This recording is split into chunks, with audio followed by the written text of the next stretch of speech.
go.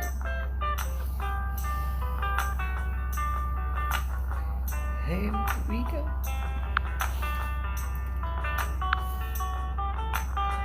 Hey, where did we go?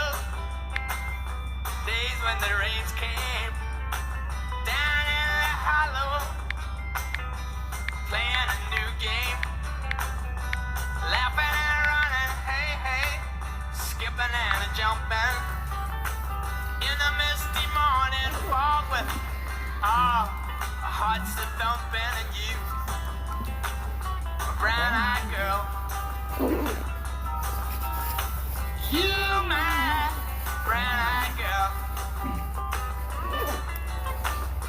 And whatever happened to Tuesday and so slow, gone down the old man with a transistor radio, standing in the sunlight laughing, hadn't had a rainbow's wall, slipping and sliding all along the waterfall with you, the brown-eyed girl.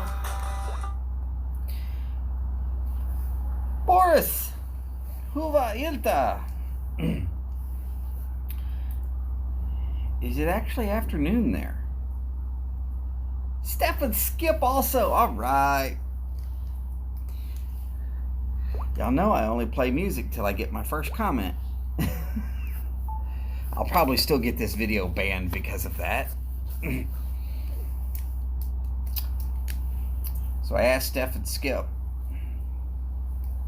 Well, I asked Steph, would they prefer I go cigar or pipe? And I gotta say,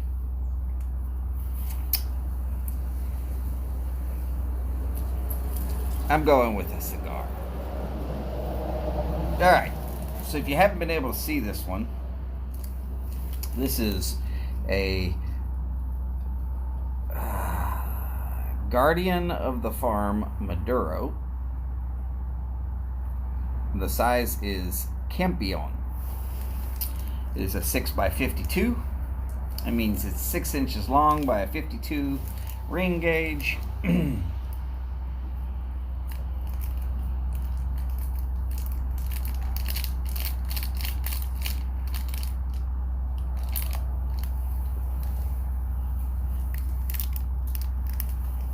Yes, I definitely saw that Chad wore a hat from Steph and Skip.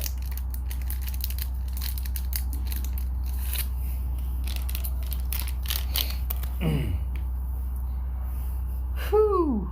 No, not 8 p.m. 6:55, so almost 7 p.m. Was a really nice hat. This is another Steph original.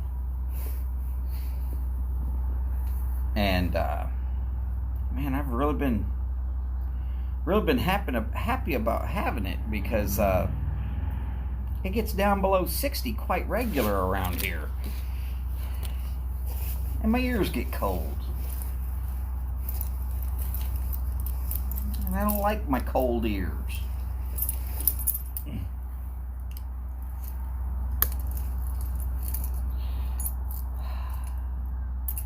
Now, I'm going to tell you the one issue that I'm going to have with a normal day of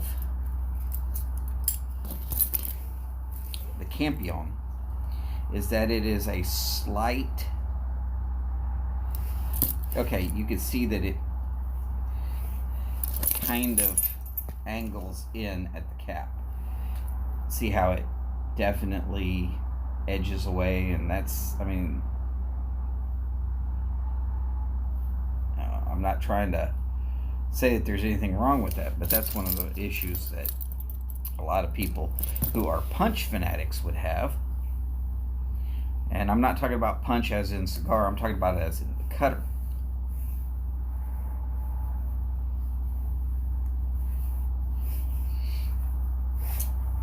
For those of you who have been following along, this is the Leatherman style, and if you look, you'll find it right there.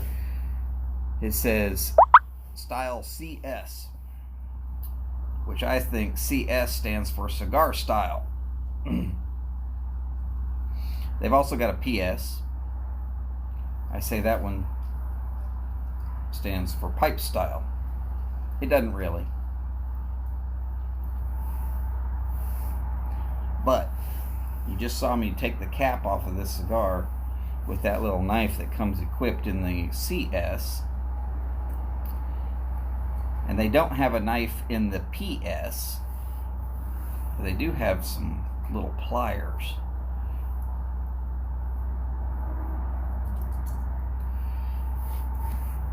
And the little pliers are pretty good for reaming a pipe bowl.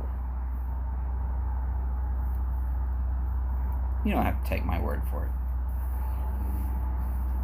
This also does a marvelous job with pipes. If you pull out this little pick, screwdriver, nail file thing, you get down into a pipe, you can really pull off a chunk of carbon.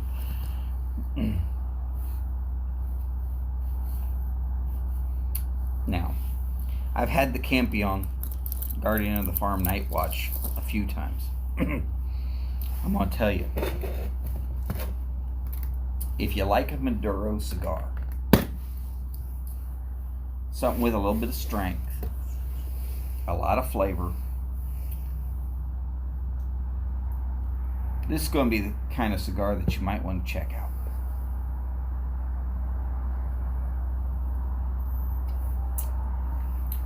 Damn, this cup keeps the coffee just a little too warm at first.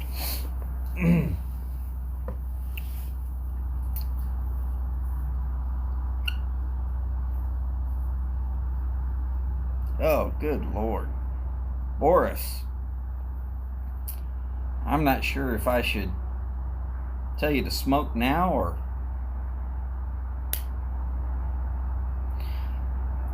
build a tent out on your balcony or something to keep the wind off or something. God. Lord knows the worst winter you could ever have is Siberia. Okay, that might have pissed off a certain amount of people from Russia, but even the Russians, I think, understand that that's true.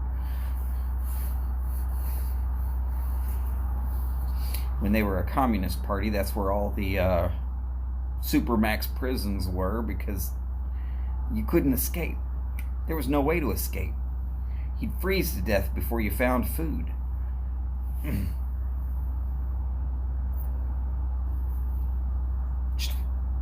It's the way it is. You could find all the water you wanted and all that snow, but chances of you making more than 100 hours out in Siberia with no food? Yeah, not.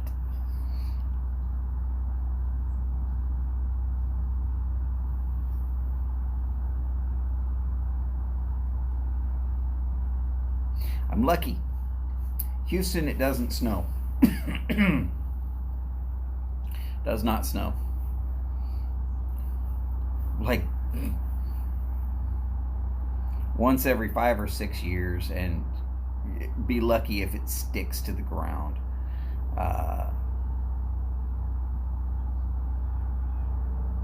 Last time I remember snow, specifically snow on Christmas, was 2004. I know it did it one other time since then, but the time previous to that was 80 plus years. Yes, Houston gets snow on Christmas about as often as Boston wins the World Series. Just saying. Alright, so this cigar by Angostura Leaf, or Agnarosa. Look, I can't pronounce it. I'm not even going to try and mutilate it too much. But it is a closed foot cigar, meaning that it is not all opened. My cat wants in, sorry.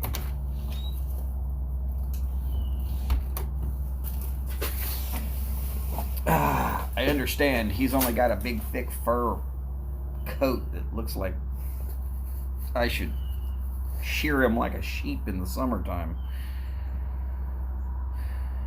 But it looks really stupid when you do that, so I'm not going to do that either.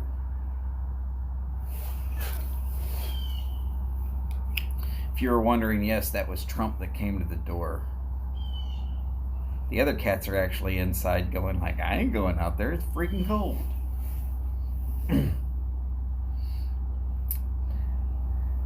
Let's see. Aganorsa, that's what it is. Let me type that in there so that I can. Aganorsa.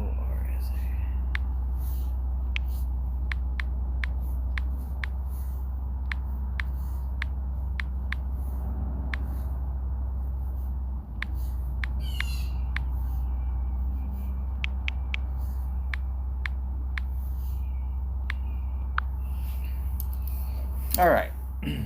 So the company that makes this is Aganorsa Leaf, or Aganorsa Leaf, or there's a bunch of ways that I could actually pronounce that. So you choose how best to say it for you.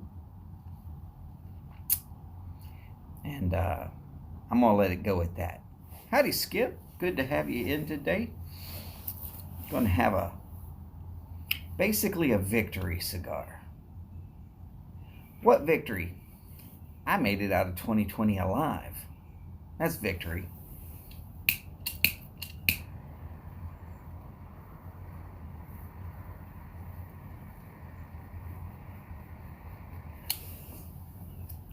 I got the wife of a Chiefs fan to crochet a Raiders hat. That's also a victory.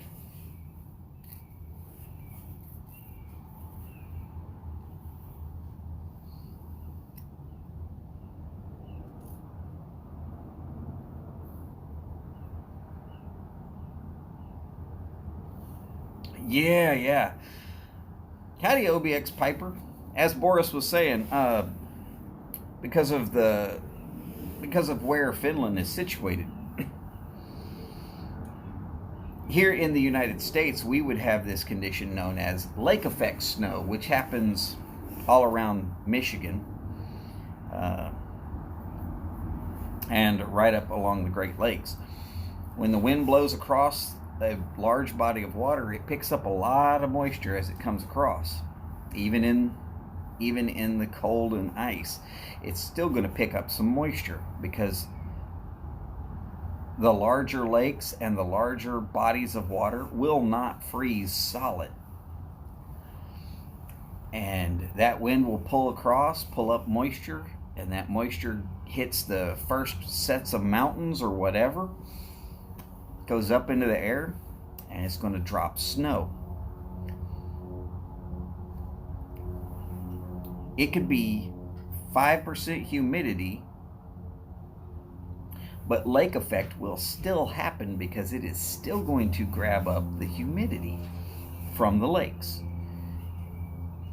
Something about thermal fluid dynamics, and we could go into the physics and the engineering aspects of it all, but I'm not going to try and bore y'all with that conversation.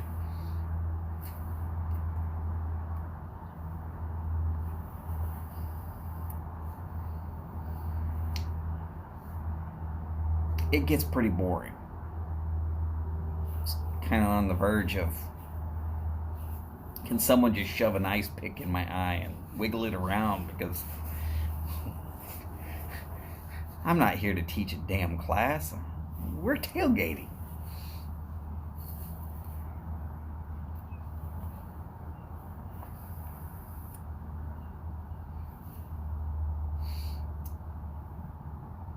Now, as a curiosity,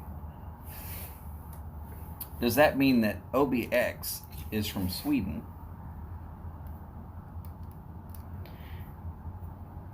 And that would be the greatest of all time?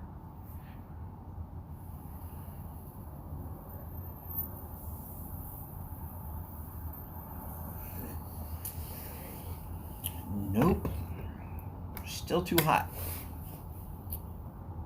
And I am not a snowflake. I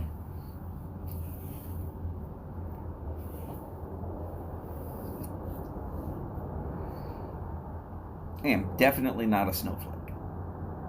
I don't melt when things get hot.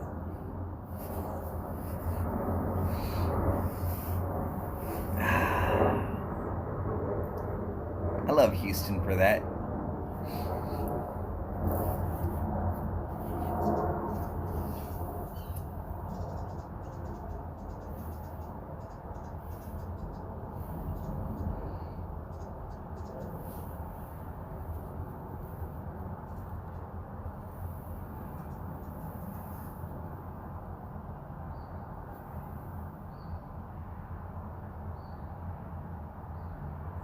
Oh, okay. Not a problem. I am not as globally aware as I probably need to be.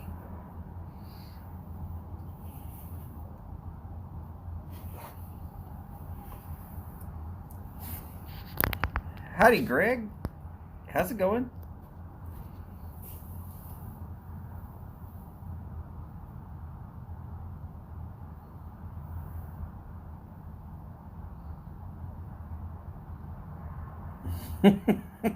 OBX, take pictures.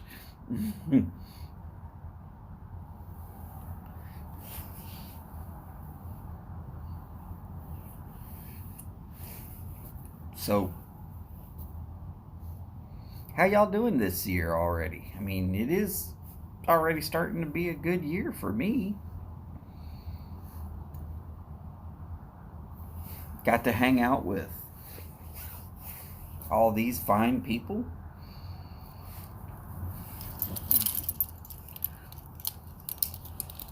Had a few cigars.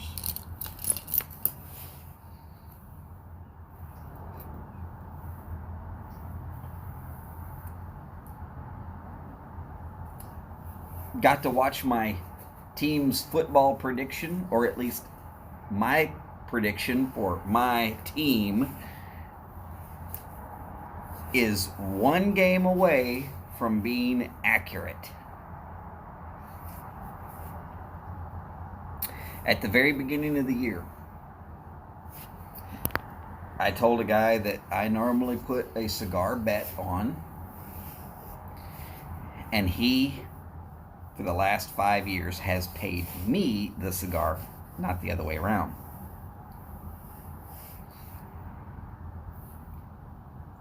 I have told him what my team would win, how many games my team would win accurately for the last 5 years. Now, if I'm more than 2 games off, then I pay. If it is 2 or 1 games off, now of course I have to make my call the day after draft day. So I make my call the day after. Actually, no, I make the call the day they put out the schedule.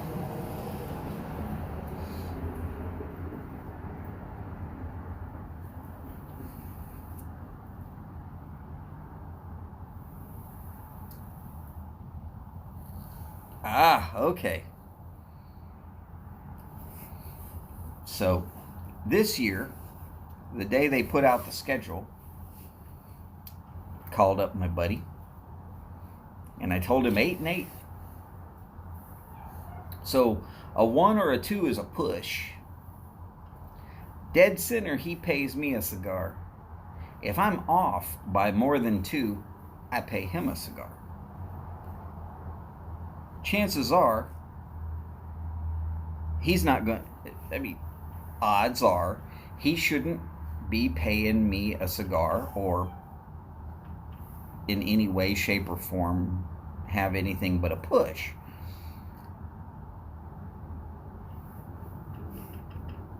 So for the last 5 years, he's gotten me a cigar. One game. Just win, baby.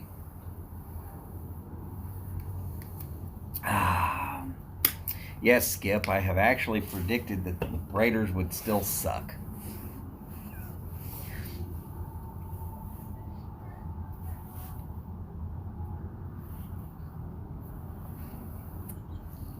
Don't worry. I'm okay with this. And it seems like that kid from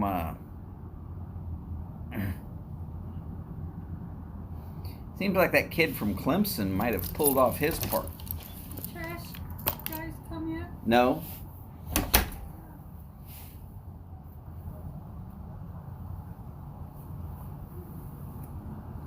Eight and 8 isn't bad, but it's not good. 8 and 8 is mediocre.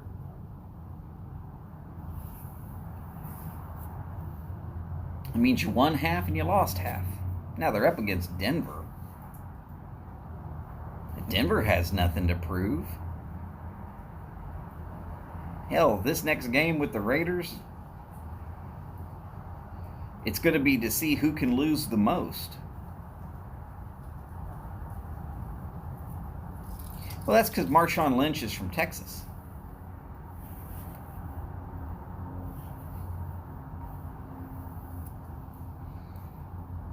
A black guy from Texas with the last name Lynch. There's some crazy issues around this state. Best named town in Texas is Cut and Shoot. Literally, cut and shoot.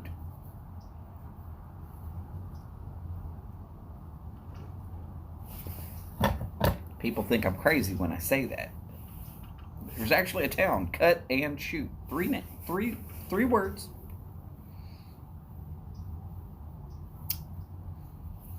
Easy to look up. Just on the northeast side of Houston.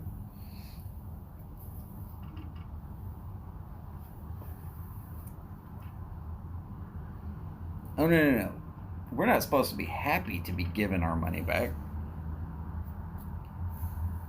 We're just supposed to wonder what in the hell we only got $600 for.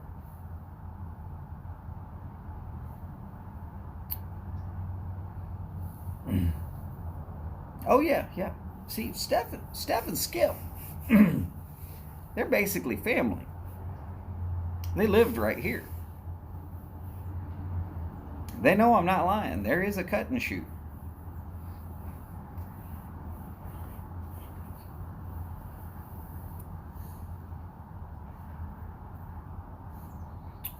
Could be better. Could be worse. My allergies. If you look here in the window, you will see that the bright sunshine and the blue sky pouring through those oak leaf trees. I've got to take trash. Okay, y'all converse amongst yourselves for a minute. I'll be right back.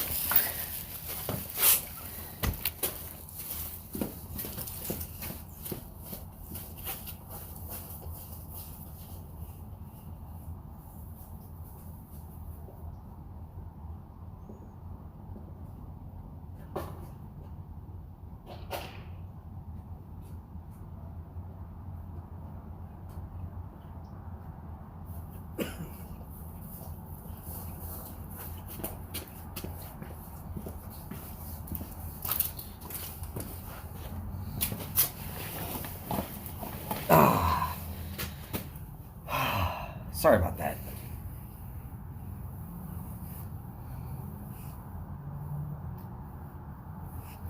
No, it is not in Stab and Pew Pew County. That would be Montgomery County. At least that's where Cut and Shoot is. Good morning football weekend right now. Good. One of us is keeping track of what these damn Americans that don't know how to play football. They grab it with their hands and they run it around. They throw it to each other. That's not football. That's run ball.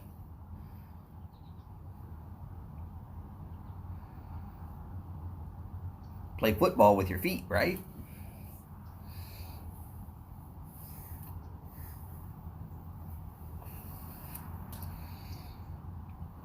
Well, the closest thing I have to a teen is 26 years old, going to be 27 this year, and a proud participant in the Department of the United States Air Force. So I've got this feeling that he is A, not a teenager, and B, no longer here to do chores.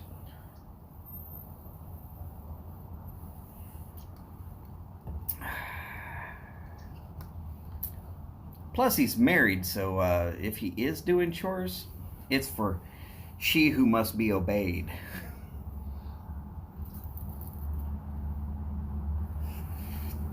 Right? Why are we officiating any sports anything different than hockey? You want to get into a fight on the field? Fine. 2 minutes in the penalty box. You're done for 2 minutes. Or maybe 5 minutes, depending upon the severity of the infraction. Instead of a yellow flag going on the field or a yellow card being held up, no, your team has to play for 2 minutes, 1 man down, maybe 2 man down, depending.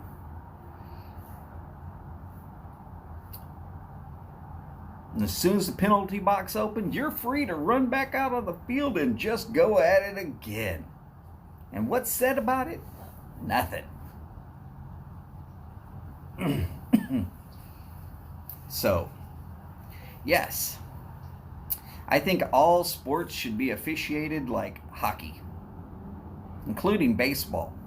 Man, if you want to run down to first carrying your bat and just start wailing on somebody, call it high sticking. Technically, you're out because you're going to be having to leave the base path when you go to the penalty box. You know, but you get to come back and play in 2 minutes. And your team has to play for 2 minutes with one less fielder when they actually go back out on the field. I mean, it sounds like a good thing to me.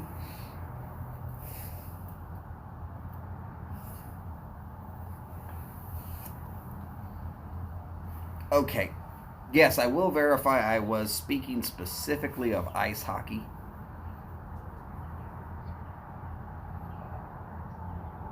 And I agree with OBX.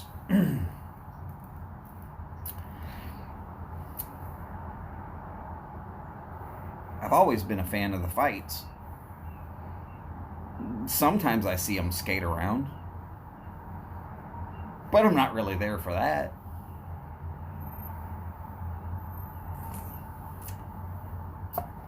Howdy, Piper69. How are you doing today? God, I haven't seen you in a while. Enjoying a cigar?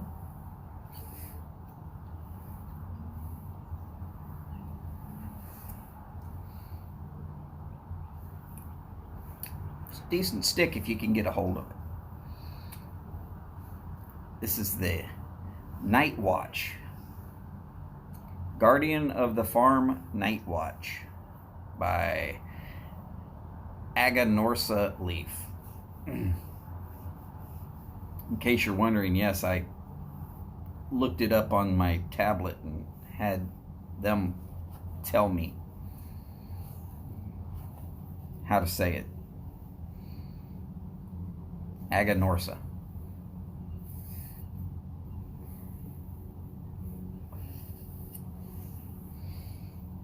I think, honestly, hockey should be the most popular game anywhere. It's fast. It combines aspects of American football and what us Americans call soccer, which the rest of the world calls football, and a certain amount of skill plus the ability to do it on ice with a curved stick that should make it almost impossible, with a little bitty puck that gets to moving well beyond 100 miles an hour. And the scores sometimes end up being 0-0 and goes into overtime and sudden death shootouts and stuff. Hockey's fantastic. And like I said, you get a fight, 2 minutes in a penalty box, then you're good to go. Hell, most teams actually hire one person just to do their fighting for them. Back when I was younger, I probably could have gotten hired, except for the fact that I can't ice skate.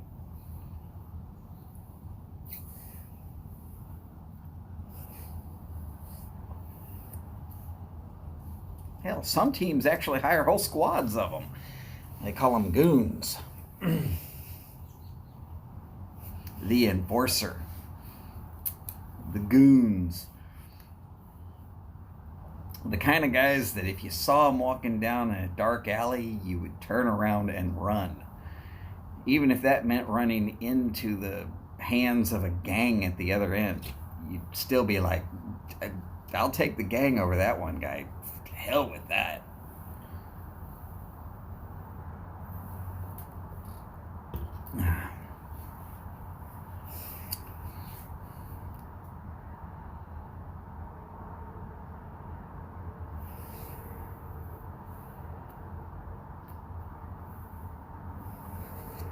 Oh yeah, true goons are pretty rare today. Let's just say you got to be able to do ballet moves on ice skates while people are trying to literally slam you face first into a plexiglass wall at full force and then pile into you and hopefully break every bone in your body. That's called boarding. Now boarding.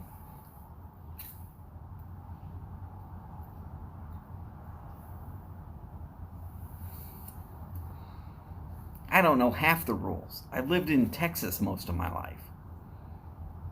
Hell, I don't even know a quarter of the rules. I still love watching it. And it's better live than it is on TV. Way better live than on TV. On TV, they take commercial breaks. Half the time, they come back right after the fight's over. It's not going to last long. But a 45-second commercial break could mean that you missed the best fight. And how about people who flop? You don't see people that flop in a hockey. They don't exist in hockey. I mean, I've literally seen a guy that got more or less kicked in the neck, blood spurting out. He grabs hold of it and goes to start swinging. They rush him off the ice. He was heard in the locker room as they were trying to get paramedics to stop the bleeding, to just go ahead and stitch it up, and he was going back for the third period. I mean, he didn't. They literally had to take him to the hospital. It was, hey, somebody just cut your jugular vein and you're wanting to go back in. Now let's talk about soccer / what the world calls football. You could walk up and go, and they're going to fall down like you just gave them the worst concussion on the planet. You can stare at them funny, and they'll fall down like you shattered their leg. Screaming and crying and Less than 30 seconds later, they're running around on the field like as if it was no problem at all. Well, if it wasn't that big of an issue, why did you call it that big of an issue? Same thing happens in basketball and football.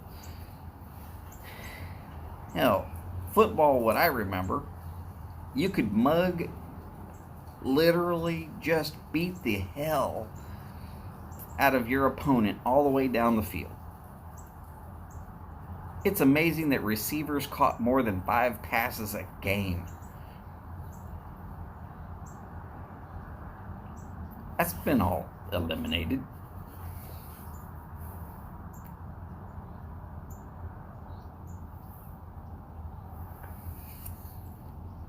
Nowadays, certain quarterbacks, you could wink at them wrong from across the field and they'll lay down. It'll be roughing the passer, 15-yard penalty. Come on, you're in pads, helmet.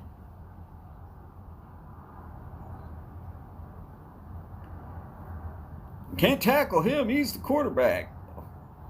What are we playing this game for?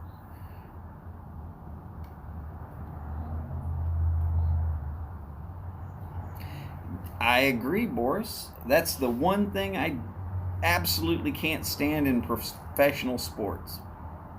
I will say that it's less common in baseball, but I feel that mostly that's because baseball, except for in situations like a Pete Rose dive at the plate,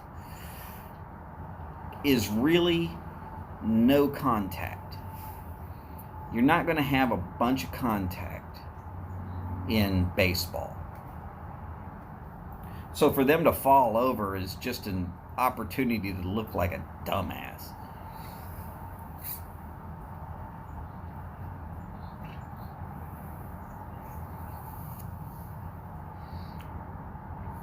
Now, swimming is, of course, no contact, so, or at least supposed to be. You get completely removed from the sport if you swim over into somebody else's lane, so it's pretty much no contact.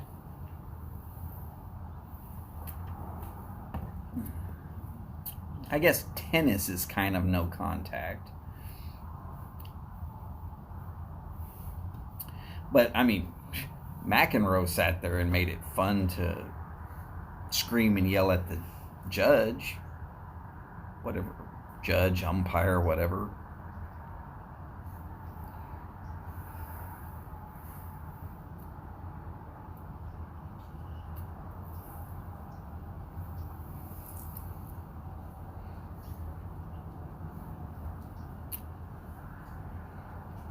The last time I actually liked tennis, and I'm making this comment because of Skip's comment, yeah,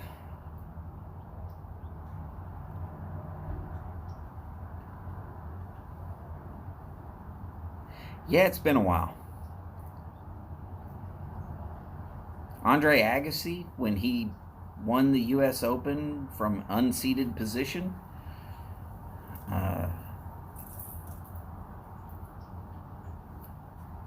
I don't mind watching the Williams sisters.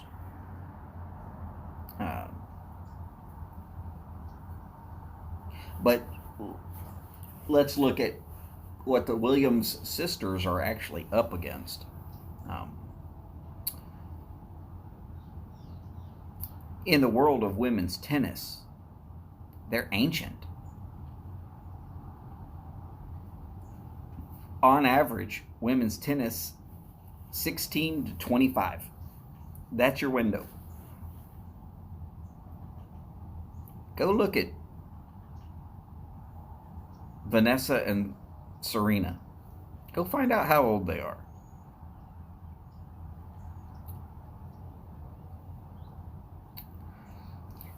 Now, look, there's some women that play tennis that, you know, I don't mind watching.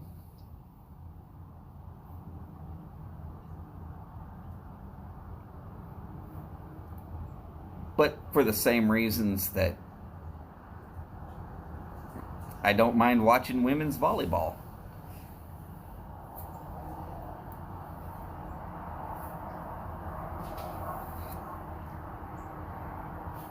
Just saying. Y'all remember why I've always said you need to be out here when the mail or the delivery people show up? I got a delivery. Howdy. Good afternoon. Oh God, is it afternoon already? Well, it's 1:11. Yes, sir. Have a great New Year. You too. Thank you, sir.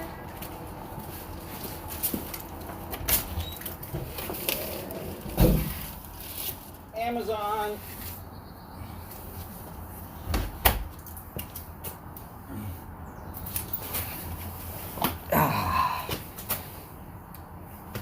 Yeah, Borg McEnroe, those kind of issues and stuff like that. That was always fun. Sampras. Now I've told everybody this before. Look, I am a sports fan. I am a huge sports fan. If there was a way to score synchronized knitting, I'd probably watch it because somehow it would be on ESPN and I would be watching it. And yes, I actually do knit. I would just wonder how you could do synchronized knitting. Could that actually be a sport? Some of the sports they've got out there that they actually call sports are ridiculous.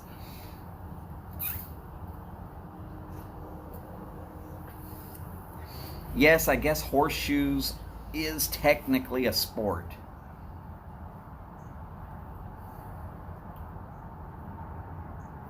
Darts is technically a sport. But I think games that have become sports that originated around beer and tailgating shouldn't actually be sports. They should be called sporting events, but not really sports.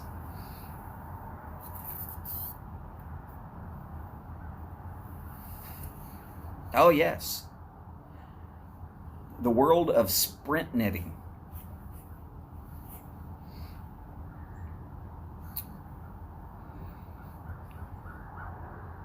How fast can you knit a hat? Done!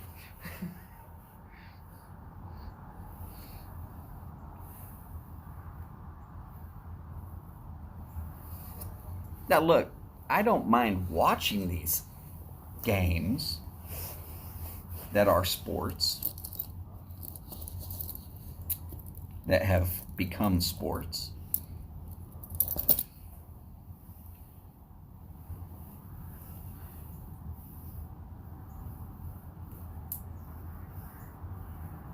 Well, stiff competition there on the difference between knitting and crocheting.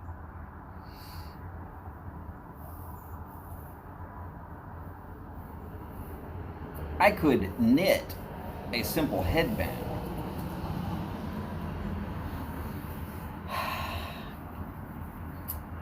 By my definition or by ESPN's definition, Skip?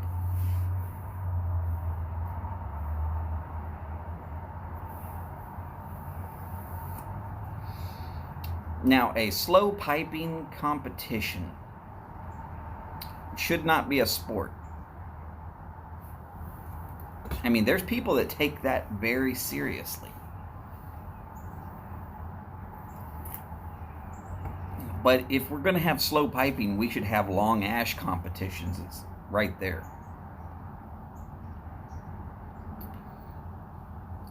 Well, Steph, I've also seen some of your crochet videos, and I can't compete with you. You're way faster than I am. I'm not fast at it. I'm good at it. I'm just not fast at it. You know, I used to be able to run. I was never fast at it, but I could run. Washers, quarters, packing a whole house can now be considered a sporting competition. You know, you get the strongman competition. Here, this is the whole fridge full of food still. Take it outside, put it in the truck.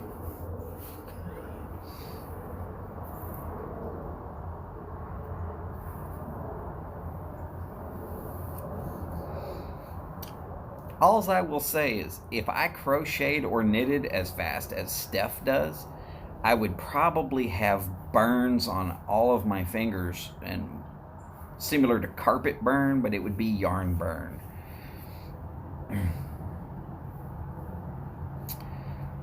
Texas Hold'em should not be a sport. It is a skilled competition, don't get me wrong, but it should not be a sport. Now, if they want to have poker as a sport, I suggest rodeo poker. Now, if you don't understand what rodeo poker is, they set 4 guys up in plastic chairs with a folding card table. Each person has cards in hand. And you sit there and they release a bull. Last man sitting wins the pot. Now that's a sport. Because if you don't move at the right time, you are nothing but manure.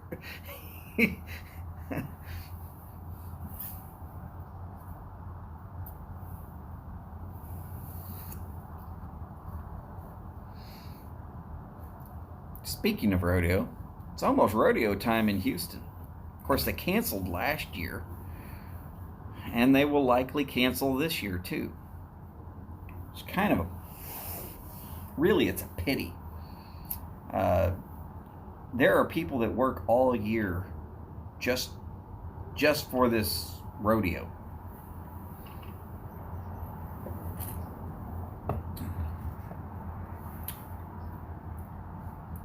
They have a barbecue cook-off before the rodeo. That goes for a week.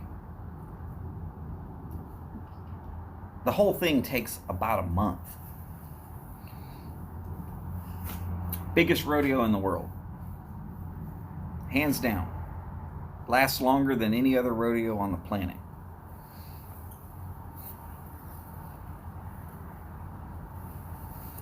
Skip, I think it's canceled. I do not believe that, I don't know what his last name is, but I know it's Sylvester, and I know it's not Stallone, and I know it's not the cat. I think Mayor Sylvester has already basically said that they're not going to do it.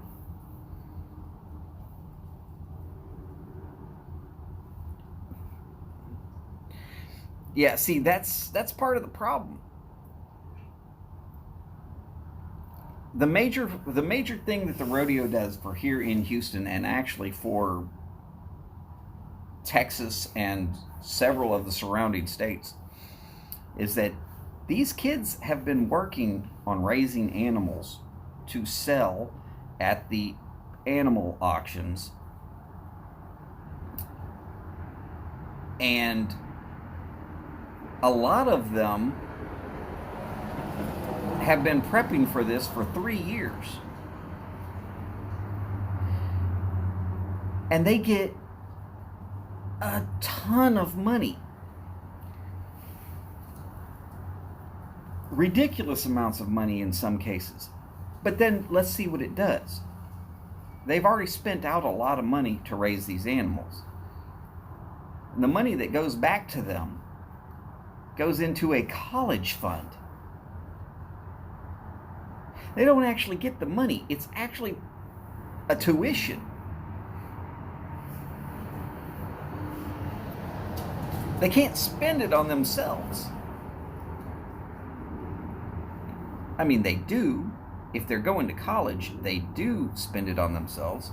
And a lot of these kids get to be veterinarians and animal care people. And if you're wondering why I said animal care,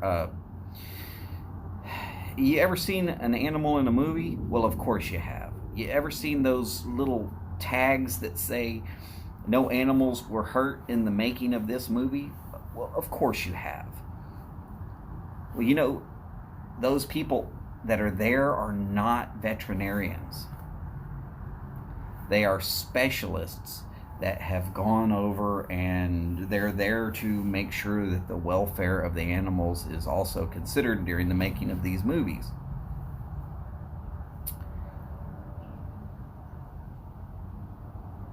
So, yeah, animal care specialists.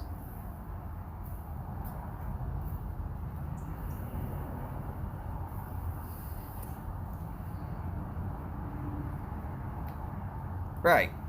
And another thing that happens, there is a mutton busting competition. Now, these are for kids that live in rural areas that they're going to grab hold of the back of a sheep and they're going to let that sheep run off across the field. And I'm going to tell you, great fun to watch. And some of these kids are going to actually win an animal to raise by pulling it inside of a certain sized area, inside of a very large area.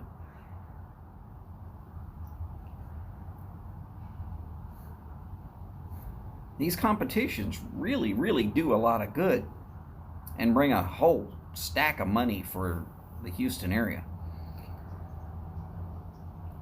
And I gotta say, not having a rodeo, it's going to start affecting our ag classes.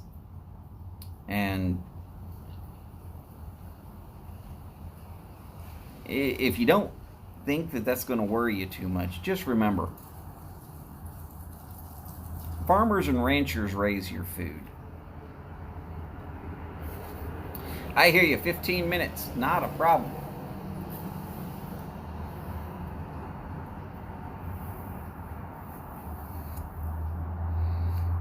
Without farmers and ranchers growing up and deciding that they want to be farmers and ranchers and learning how to do it, at some point in time, the human race is going to starve themselves out.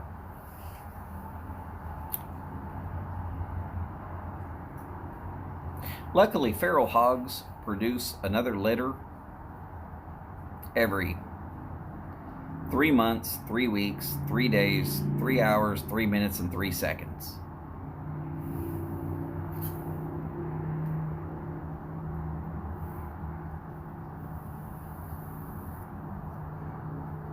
Steph, you can if you want to. I am not going to tell you that you have to. But as someone who grew up at one point in time down around the King Ranch, and as somebody who then moved up to Houston, and howdy, Shade Tree. ¿Cómo estás?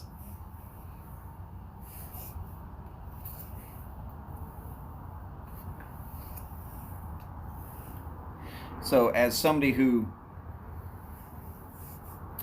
grew up around ranching and farming,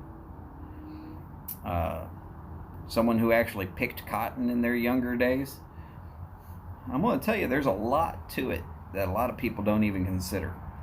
And I've always found rodeo to be really, really a good thing. Well, I'm glad you're doing so well, Mr. Shade Tree.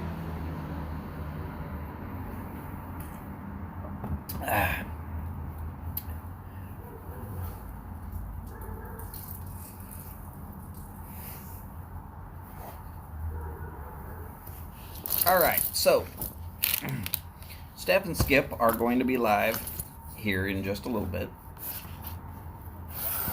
Once they officially do get live, I will be very shortly canceling out my show as per my normal. This is just the way I do it, and that's the way it's going to be.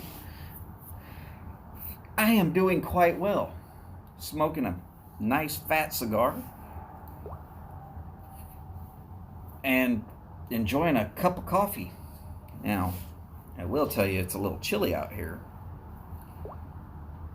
I'm not saying that just to be out here talking smack, but yeah, it's a little chilly. Not terribly chilly. Jim! I haven't seen Jim on my live feed in forever.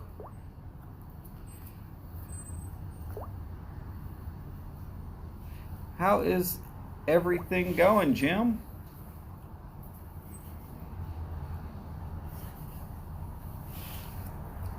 Did you get your stuff done in the garage from yesterday?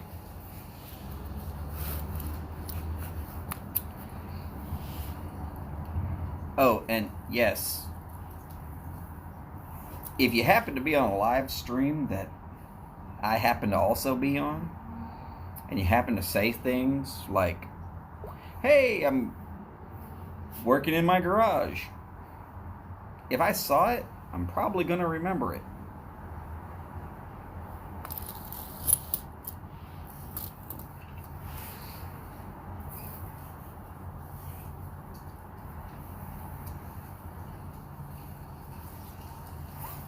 Somebody thought it was a security risk at one point in time. Not really. They knew better than to think I was a security risk. Now I'm going to tell you the one thing I have a problem with about this particular cigar, and it is the Guardian of the Farm Night Watch by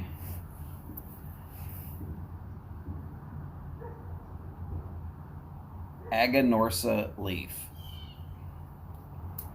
The one issue that I find with this particular cigar is that it is a little bit tapered here at the end, which means that for me it tends to plug up.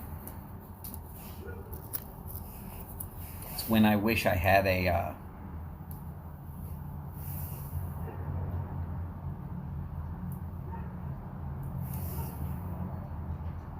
oh, so somebody's been copying the name Kane and coming on the YTPC.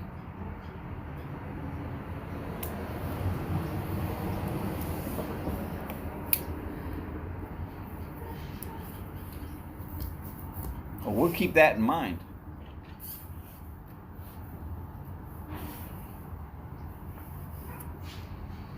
So because I smoke with a wet palate, cigars that taper, they tend to plug up on me.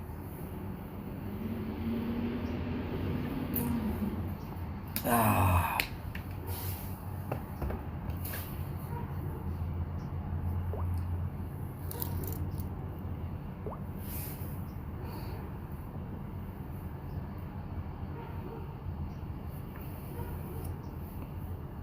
I love a good cigar, whether it be in the morning or in the afternoon, however it ends up.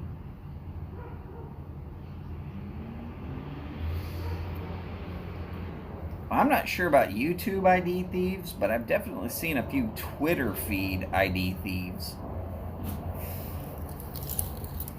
You just start having to wonder, why in the hell would somebody even want to?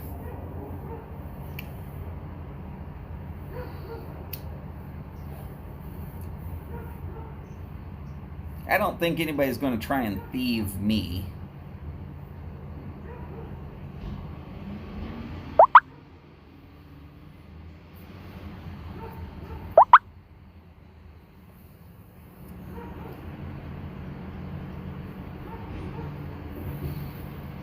Oh, okay. So I got told what's going on, and I'm now aware of it. I will leave that to Steph and Skip to explain if they feel like they want to. Yeah, I was the one that brought that to Virginia Piper, or at least brought it to the attention of Virginia Piper. And then it kept popping up that it was somebody I should follow, and I was like, wait a second. First thing I'm going to do is I'm going to ask the actual person that owns that base, hey, is this you? Did you need to create a secondary account? And he was like, no, that ain't me. So then he went and reported them, and I was still getting information saying I should follow this person. I was like, no.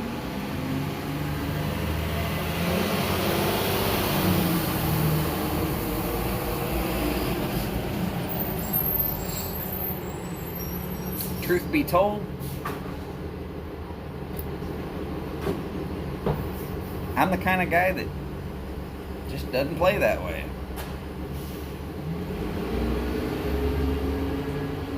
They want me to follow somebody? They got to be legitimate.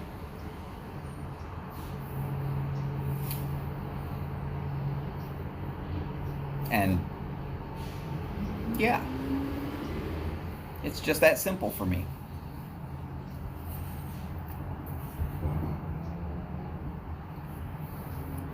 And no, I don't do anything until I've researched.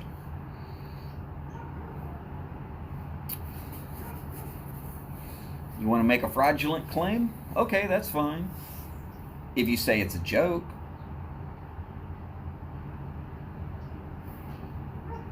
You want to make a fraudulent claim, but it's something that's easy to research?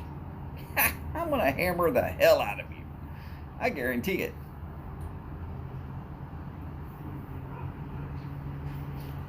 And no, I don't really care if it's a Republican, a Democrat. You're going to be spreading stupid shit. If you see me talking about it, it's probably because I did my research.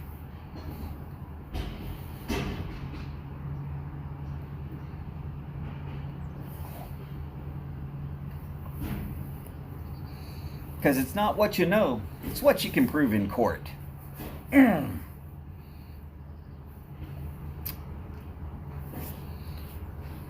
One of those lessons learned from the world of insurance.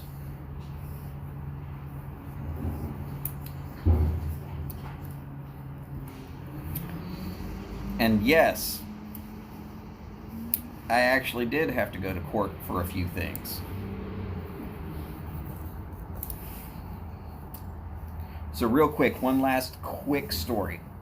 I was a boiler inspector. Went to this college. They changed out all their boilers to a certain type of boiler. They're really good boilers for what they were doing. I went back 6 months later and had to scrap all of their boilers and reinstall new boilers. And I was like, what in the hell's wrong with the water chemicals? 6 months later, we went and did it again. Scrapped them all out and had to reinstall new ones. Insurance is getting stuck with the bill for this because these are all supposed to be able to last that long. Come to find out, they were building, and the people that were building were on the weekend installing more of the water lines that were for the heating system, and they were filling them up. Actually, yes sir, somebody knows exactly what kind of boilers they are. I'm surprised.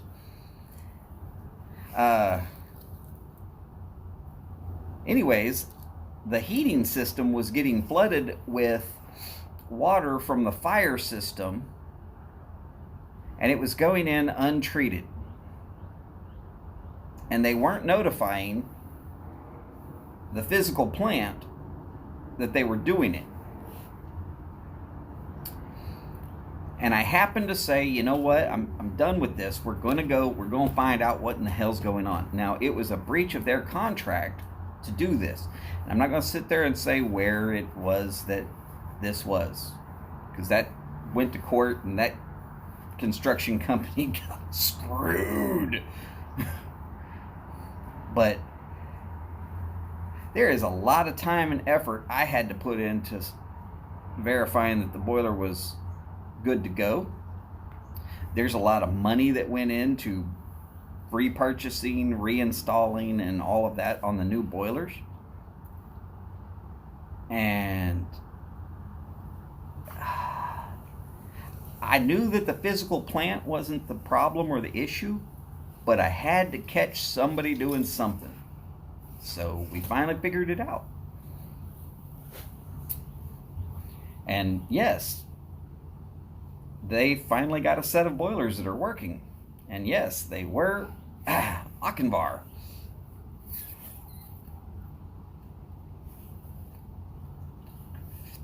With the automatic low water blowdowns and, oh yeah, top of the line models. Yeah. Very expensive fail on their part. Hey, enough about that. I'm going to make sure I get this done in a right manner, because very shortly Steph and Skip are going to load up and start. Ladies and gentlemen, it has been such a pleasure having you here with me this morning. Now that it's about to be my afternoon, take care of yourselves, take care of each other. Be safe out there. Remember, just because it's 2021 doesn't mean that this stupid virus has gone away. You got to do for yourself first. Do what you got to do. As always, long lives, big bowls, and long ashes. Y'all take care. And here in a minute, we're going to see you over there on Steph and Skips. In fact, right now. Talk to you later. Love y'all. Bye now. I haven't even lit my pipe yet. Hello, Odie.